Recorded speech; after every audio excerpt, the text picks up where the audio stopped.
more Market states than you can handle. So, and speaking of more than you can handle, Oh, God. this is one hell of an obnoxious trivia. Hit it. And now it's time for Obnoxious Trivia! I want to go So back. I went back and listened to an older episode from like last January, which by the way, we were bitching about snow. Okay. We didn't know snow back then. That was nothing compared to this. But the obnoxious trivia was so unhinged. I tried to top it. So this one is very, very unhinged. So okay. Number one, obnoxious trivia. Here we go. Episode 33. What is the most hated ice cream flavor in the world according to a 2021 article in Newsweek? Is it A, Neapolitan, B, chocolate chip foot, C, birthday cake, or D, vitamin B12? The hell walks up to Baskin Robbins says, "Yeah, I'd like a scoop of vitamin B12." Gonna. Okay, which one? Which one is the least popular? I want to say a Neapolitan just because I knew someone once who got very angry about that because there was strawberry in it.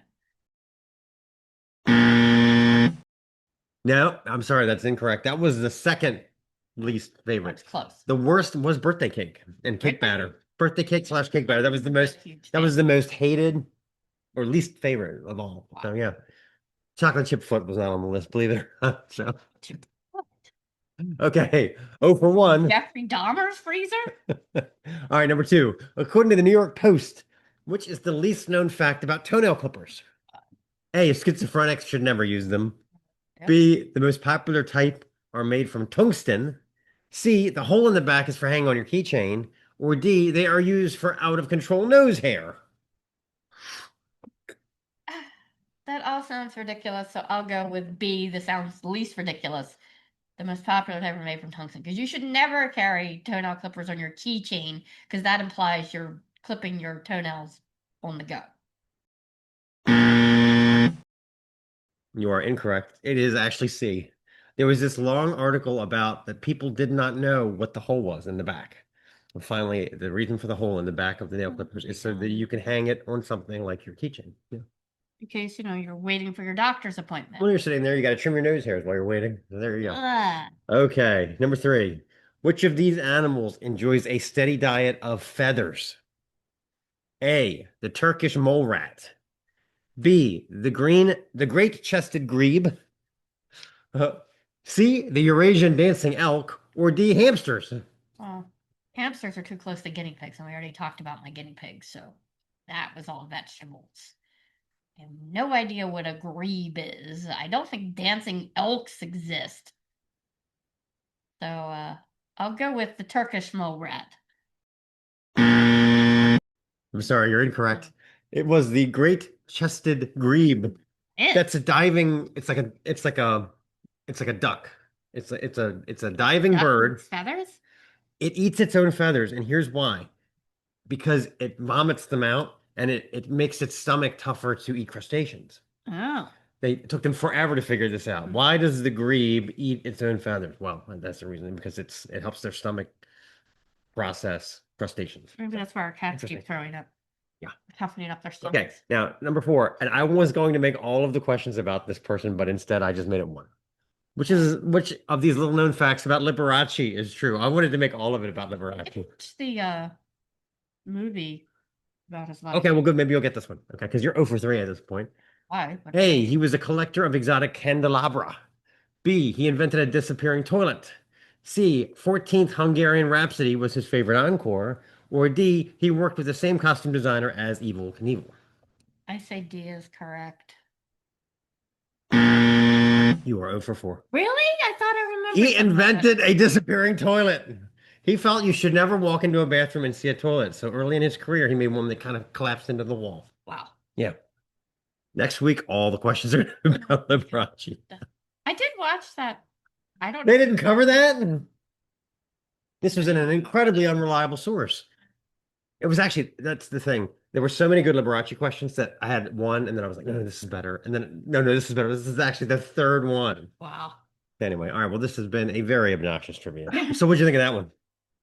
Now bring back the early Snaggletooth energy with that one. Yeah, it was definitely difficult. And see, I thought I knew everything about Liberace because I watched that One show. The fact that they left that out makes me question everything about the show.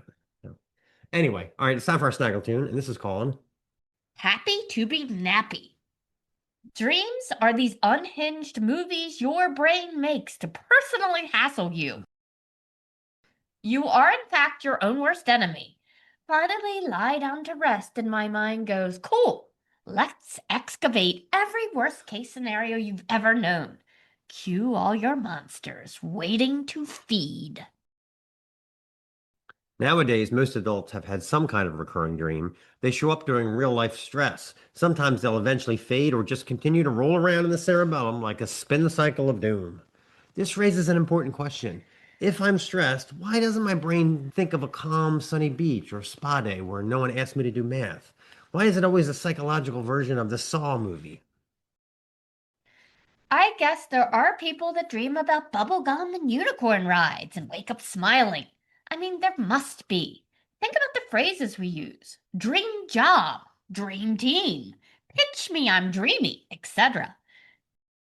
Where the heck did the phrase dreamboat come from, and why is it in deference to attractive men? Are there females waking up from extensive nautical fantasies and equating it to the perfect partner? How L. Ron Hubbard of us. Personally, I'm envious of people that wake up refreshed and maybe draw a picture of the flux capacitor. Most of my dreams are restless struggles to get around things, get to a meeting, get to a class, get out of a party I didn't want to be at. I guess the phrase living the obstacle would make more sense in my case. Of course, if you were living the dream, how would you know? How would you know when you were awake and asleep if it's the same? I have nightmares about waiting tables. Weed dreams. That means I'm trying to move fast, but I'm carrying trays through chest high pools like I'm catering the Titanic. The roll drawer is empty. Every table is dirty. People are yelling. Sir, this is a double T diner from hell in my subconscious. The movie Inception got me thinking, is this what other people dream about? Meetings outside coffee shops with exploding flowers and aggressive ATV drives at Ice Station Zebra. I notice there's a lot of rock and roll songs with dream related lyrics. In my dreams, dream on, running down a dream. I like the one Dream Police, and not just because I have the record. I would actually like the Dream Police to make an appearance once in a while, make some arrests, write a few tickets.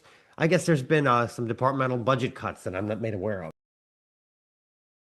Other recurring classics include falling, being chased through a creepy multi floor building, flying and then forgetting how to fly, a cell phone that absolutely refuses to function, being naked in public, being late, or taking a test written entirely in ancient curse symbols. All of this torture is brought to you by your very own brain. No outside studio, no refunds. A night terror is way more intense than a nightmare. They wake up everyone in the house, the neighbors, and probably a dog 3 blocks away. They involve sudden waking, crying, screaming, confusion, and occasionally cardio. In my case, my ex husband once ran out onto the front lawn in the middle of the night yelling about a crashed plane. No plane, no crash, just a confused family and a man on his front lawn in his boxers. I dreamt I was Dr. Seuss one time. I think that's what it was. Because when I woke up, I said, you can wear camouflage and nobody can see you, but be careful not to get diarrhea. I think I've missed my calling in life.